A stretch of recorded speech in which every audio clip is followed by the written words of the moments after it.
So today, I haven't put any videos up in a long time, but I've adjusted to the pandemic, so now I'm gonna start putting up videos. And today, I'm just working on some things. Now, you young musicians or anybody that's into jazz and want to learn how to improvise, when you're coming up to school, you want to learn how to, you hear Charlie Parker or you hear Coltrane or Stitt or, Stan Getz or Clifford Brown or, all these different players. You notice that they all have pretty much their own style. You notice that? The only way to get your own style is you have to know the fundamentals. You have to start up with the fundamentals, and then you start playing. Now, when I say your own style, you're not going to be a change the world type thing like Bird, or you may be, but that doesn't come often, But you do want to have something that distinguishes you from other players, right? That's very important. So we all come up learning our major scales. So what I'm starting to show my students is, they're all, most students come up playing scales. Okay, now do the relative minor. Or let's say do the melodic minor. Everything's from octave to octave. So after years of playing, I call it corners, playing in corners. Then you have to learn how to play in circles.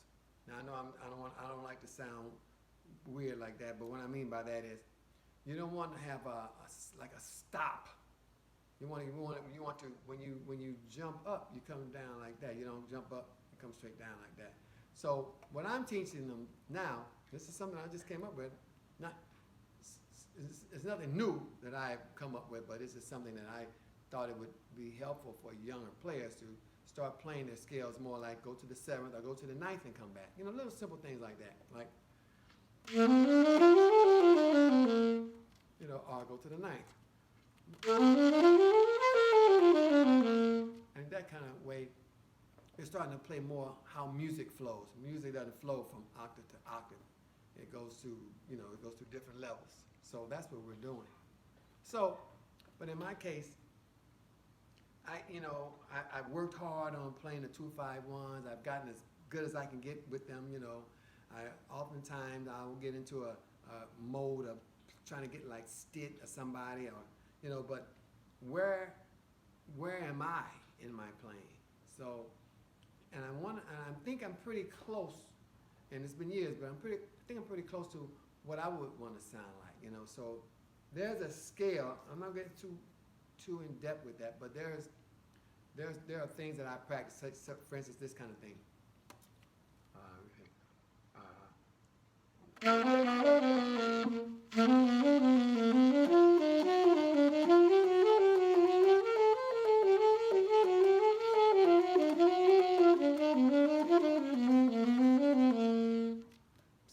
So I'm adding a flat 2 or 9 and the diminished 6.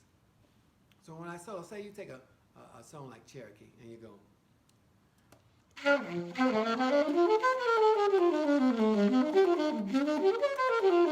Okay, so, and that's cool, but I got tired of hearing myself trying to sound like that.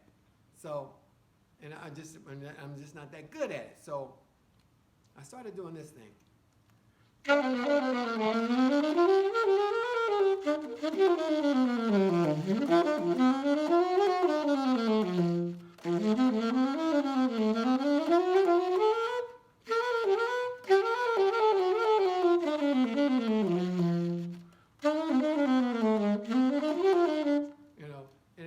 And I call it my weave motion. I'm in and out. I'm playing like that.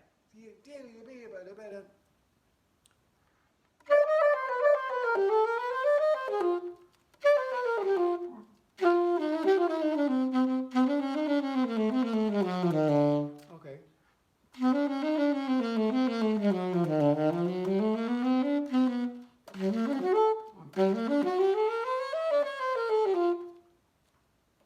And then the other thing is to really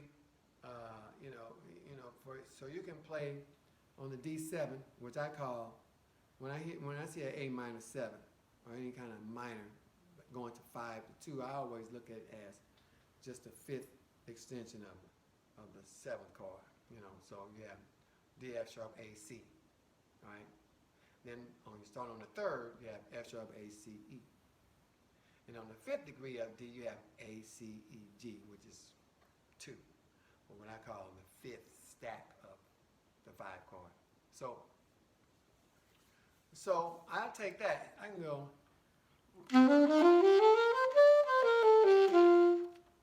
Then, because when you're practicing, that's why it's so important to practice. Because when you're practicing, you make mistakes into light bulbs, or a light going off. A mistake can lead to something great, in your playing. So I'm working on this kind of thing. And then one day I did this. I said, wait a minute, what the hell? Where can I go with that?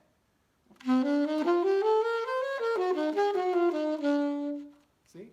So what that was, I'm working off the D7 chord. Then I went up a minor 3rd and worked off the F dominant 7th chord, or A minor, and I went to E flat minor. So I went A, B, C, D, E, F sharp, G, A. Now I'm going to come down, what I call reversing, B flat. What did I do though? Oh, B ba do do. Then I was D da da da F, right to the F. D da da da F, E flat, D, C, B. So since we're working in the key of G, D7, 5.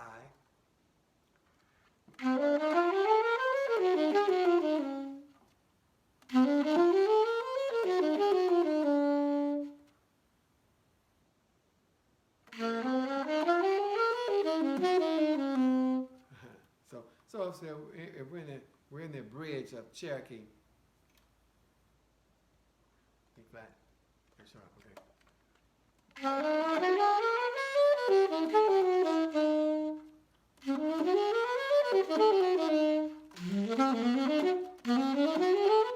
What's it? So I'm on E flat, now I'm on C sharp, E7.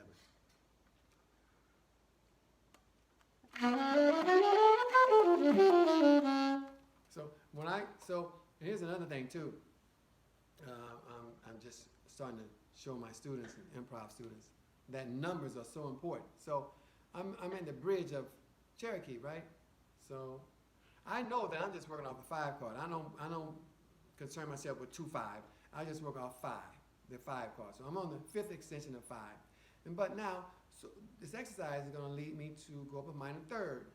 So the first part is E flat 7 in E flat key in the saxophone alto key. So I'm going E flat 7. Then I'm going to go to an F sharp dominant.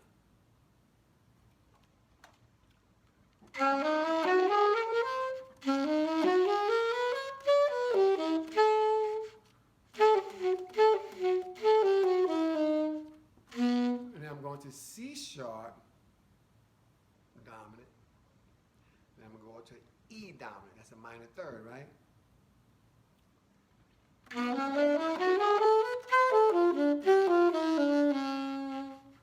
Okay, and so when you get to Cherokee, so when you're playing Cherokee, when you go to the bridge, the bridge starts at diminished 6 above. Right. So it starts there. So what I do is I go, it starts there from the diminished 6 and goes home. Then it comes down from that a whole step and goes home. Home for me is always, when you're dominant, there's always a home, because it's got to be 5 or something, right? It has to be 5 or something. So we're dominant and we go home. We come down a whole step, dominant, come home. Come down a whole step, dominant, go home. So now we want C sharp, now we got to come down a whole step, which is B. And we're going to go up to the minor 3rd from B is D. But remember, we're starting on the 5th stack. So let's do three of those together. What's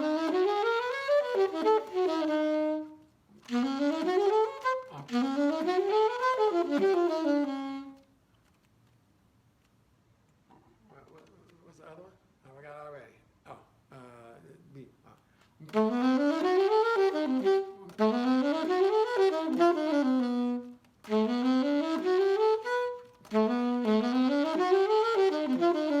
There we go. Right. Do ba boo be. Yeah. So now let's do something on the major third. Now on the major one, on the major when we go home, I'm gonna do my little exercise, my little thing I do. Let's see what it sounds like.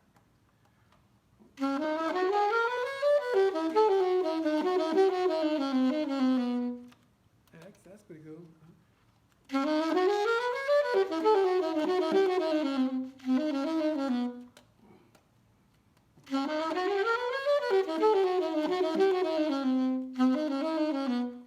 All right. Yeah. Do it on.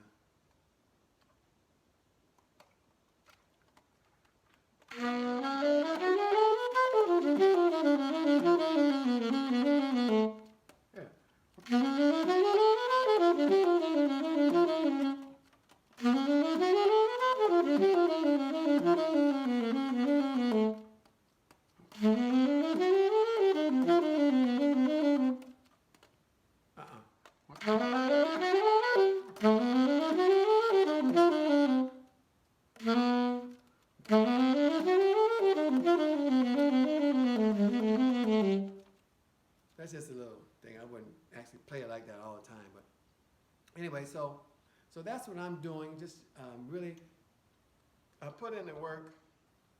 I did all I can with 2-5-1,